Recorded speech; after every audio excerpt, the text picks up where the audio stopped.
Welcome to this episode of Sewing 101. In this episode, we're going to make a really cool dog jacket for a larger dog, and it's reversible, so the dog will have actually two vests to wear. This project's being done at the request of some of my friends who said that they would like to know how I've made jackets for my dogs through the years. I've made jackets for dogs for a long time. It's kind of a hobby that I have of trying to customize things. And in my neighborhood, when someone gets a new dog, we have dog showers. And so I'll make something for it, sometimes out of fabric, sometimes I knit a sweater. I really like doing that. And I don't make clothing for humans, but I like making it for dogs because they rarely complain about the fit or the quality. So why don't we get started by looking over the supplies that we're going to need for this project. Let's talk about the fabric first. You can get two different types of fabrics. It kind of helps if they're complementary, but they don't have to be, because you only see one side at a time on this vest. It hides the other side pretty well. I chose fabrics that could be washed easily, and I washed them ahead of time so that they would be pre-shrunk before I started the project. I got some complementary thread. This will be on both sides and it works for both sides. And of course a bobbin to go with that. Velcro, that will be used on the front closure of the vest. Now we're going to make our own pattern. Now you can do that by measuring the dog, which is what we're going to do, or if you already have a jacket that you really like, you can use that and just kind of trace around it to be the pattern that you want to use for this one. You need a measuring tape because we're going to use that when we measure the dog. I got a little notepad here so they can write down what the dog measures. And then for a final pattern, I make it out of fabric, and this is a denim, a white denim fabric. It doesn't really matter, and I always mark it for which dog it's for. And it looks like, to me, it looks like those bibs you wear at the lobster places when you get lobster. But that's the shape that we're going to make it, and I'm going to tell you how to do that for your dog so it's a custom fit. And then, of course, you know, your scissors and your pins and your sewing machine. Now let's get started. Our model for this project is a golden Labrador retriever named Max. Max is the dog of my friend Stacy, who's also a neighbor. The first measurement we take will be of Max's neck. Notice I'm not measuring him at his collar line. I'm measuring him lower where the jacket will actually fit. Of course, the order of where you measure doesn't matter, but next I measure Max's back, and that's from where the jacket begins up at the top of the neck down to the bottom where I want it to go on the back. This measurement shows that I'm going to measure from the top of the back down to the side where I would like the jacket to end. I'm going to take just a couple of measurements and make sure that they are consistent along the back. The last measurement I'm taking is the one around Max's chest. This tells me the maximum size of the dog, and also it tells me how long my strap will need to be. Now that we have Max's measurements, we can make our first copy of the pattern. I do it on paper so that I can make as many mistakes as I want and clean it up. Remember that the length that we wanted on Max is 15 inches. That is from the area that we want. I'm going to consider this the back. That's from the area we want the vest to end on his back, and this will represent his neckline. All right, the next measurement is his neck was 25 inches around, and so we're going to go from this mark here, and we're going to go at approximately a 45-degree angle from that mark And because it was 25, that means half of that is 12.5. Remember, I'm only making half of the pattern right now. I'll make the full one on the fabric. And then I want to add 2.5 inches for to have enough room for the closure. So there's 1, 2, 2.5 right here. So in Max's case, that's actually 15 by 15. I don't know if that'll work out for every dog, but maybe that's proportional. The next measurement is going to be from the back down to where we said we wanted the vest to fit along the side of the dog, and that's 8 inches. All right, so now I have this mark. This basically marks the end. There's the neck, and I have the closure for the neck out here. So since this is here, I'm going to draw here and I'm going to go up like that so that it meets. It's not that hard of a line to draw. You see it there. And then I want to have it also come to my neckline, and I'm going to have it come up just a little bit right there. All right. If it helps you visually, you can go ahead and draw a line there. And then from here, I'm going to go out to this point.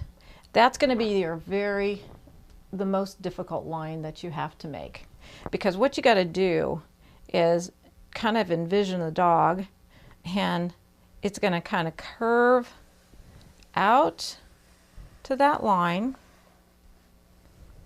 curve back here,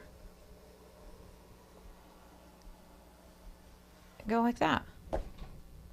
Now I'm looking at that, and I may actually want to adjust that and say, well, I would rather it curve a little bit more, but I still want to retain my length. So when I do my final pattern,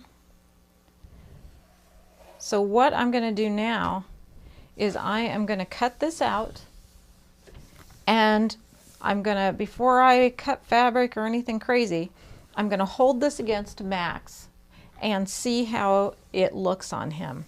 I'm going to make any adjustments. I could actually, if I wanted to, cut, you know, out to here or whatever, and but this will be my first draft of a pattern. So don't be scared. You can't really screw this up too bad. If you want to make a couple of versions because you think, well, was that neck longer, or do I want to see this longer? Make a couple of versions and then go back to the dog, because it's a custom piece for Max and we want it to fit him very well. So once I cut out the paper pattern, I took it back to Max. I held it there to see how it was going to fit, and you could pretty much see that it was going to work and that I could now move on to the next step. So after going back and forth, I think it only took me about 2 or 3 times to fit on Max before I came up with my final design for using the paper, and then I'm ready to go on the fabric. One of the things that I thought was kind of cute is this this shape actually looks like kind of an animal, you know, of some sort, maybe a dinosaur or something. But anyway, this will make my fabric pattern. And at this point, if you want to just use the paper one, that's okay, you know, because you can use it over and over again and save yourself some fabric and some steps. I just find it really handy to have this in a fabric form for use over and over again. If you do that, mark on it who it's for, what it's for, but paper kind of doesn't last as long as the fabric. This fabric, of course, is folded because it needs to be the whole vest. Although, again, so many options. I mean, don't limit yourself. And if you think of a better idea than what I've got here, my goodness, use it. But the other thing is you could use a single piece of fabric for your fabric pattern and then just fold your final fabric, and that would be kind of the best of both worlds, because you would use a minimal amount of fabric for your pattern, and but you would have the pattern in fabric. So whatever you want to do, but this is your final customized pattern for your dog. In this step, I've taken the cutout cloth pattern and I've gone back to Max just one more time to make sure that it's going to work out okay before I go to my final fabric, and I make sure that the closure fits correctly and that it fits all the way down the dog. I also take this opportunity to mark where I'm going to be putting the straps for the vest. I've finished cutting out the vest using the pattern, and remember, it should look like this. While it's still on the pattern, it should have about a quarter of an inch. It doesn't need to be perfect around the outside of the pattern in order to create a seam allowance. Now I've removed all of the pins, but before I remove the pattern from the fabric, I marked here, because remember, that's where we're going to have straps and I don't want to lose that marker. And so I've marked on both sides and on both of the fabric types where I want to put that strap when I sew the pieces together. With that in place, I had some extra material, which you usually do when you're sewing. I'm going to remove the pattern. That's going to be one side of our vest. And remember, this is the side that will be on the outside showing. And this is also one of the pieces that will be on the outside showing. And I thought, you know, that's pretty fabric, but it's a little plain. So I created out of the extra fabric some pockets that I'm going to have kind of actually what I'm going to do so that I know how to position them, I'm going to fold my vest in half, just like that.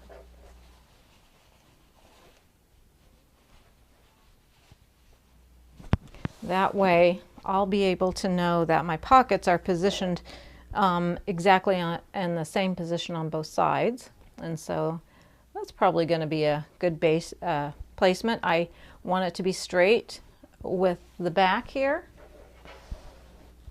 I also want to have plenty of room for the strap and for the seam binding. So I think that's going to be a really nice size pocket. Now I could pin it in order to sew it, but I really like to use something called Steam-A-Seam, and it's just an adhesive, so you can just tear off pieces that you need. And I'll be doing this on the ironing board, but you can put a piece in there, you can press it. I'll do that all the way around that surface, and it will adhere it and actually strengthen the bond, and then I'll stitch it to make a final bond with the fabric, between the two fabrics, and then I'll have a nice little pocket. I might even make a little divider here so that the pocket actually has two. You could have maybe a poo bag in one and a treat for later.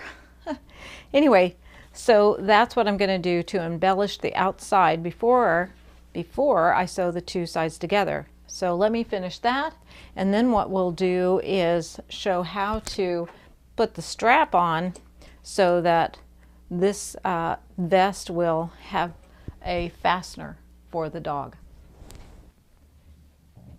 You can buy strapping at the fabric store to use to secure the vest onto the dog, but what I've done in this case is I had an extra collar.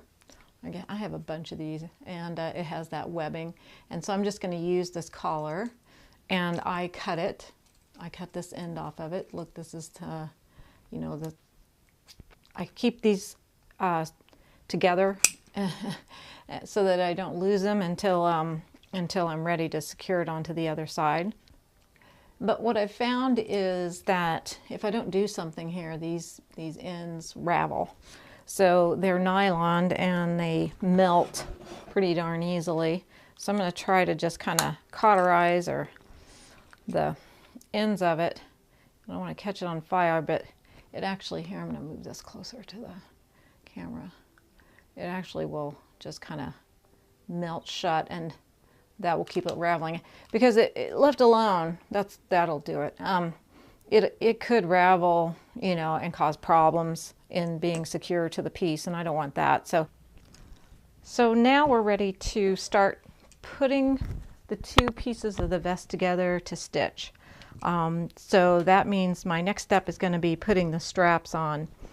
Now notice that I didn't cut the strap that I'm using in half, and the reason I didn't is I kind of want this on the side of the dog so that it's easy to snap into place, and so you're not reaching around the dog to try to snap it. So that's why, if you're wondering, well, why isn't it cut in half, that's the reason. Now, so this one will go here, and so I'm going to take my pin and pin it in place. And then the other one will go on the other side. And I don't want to catch the other one, you know, sewing it accidentally. So what I'm going to do is actually make use out of the pocket that I made and put this in the pocket while I secure this part. Now I'm going to kind of eyeball it one more time to make sure that they are opposite each other, and because this is going to be a stressed area because of it may tug a little bit on the dog, I'm going to sew these straps down first before I put the two right sides together and sew the entire vest together. So let me go ahead and tack those together, and to do that, all I'm going to do is take my sewing machine and just go back and forth a couple of times to secure that. And then when I'm going to try to, I'm not going to make it as deep as I am the seam so that it doesn't show. So I want to make this whole thing really secure. You never know what Max might be doing. He likes to chase his ball a lot. I want this as flat as possible. I've already matched the bottom. So all I have to do is bring it up, match the two sides together, smooth them out. They should, because they were cut together, match just about perfectly. And now I will pin it together so that I can take it to the sewing machine and join them. Now when I sew it, remember I'm going to keep an area down here at the bottom open so that I can turn it to the right sides. So let's pin it and then stitch it.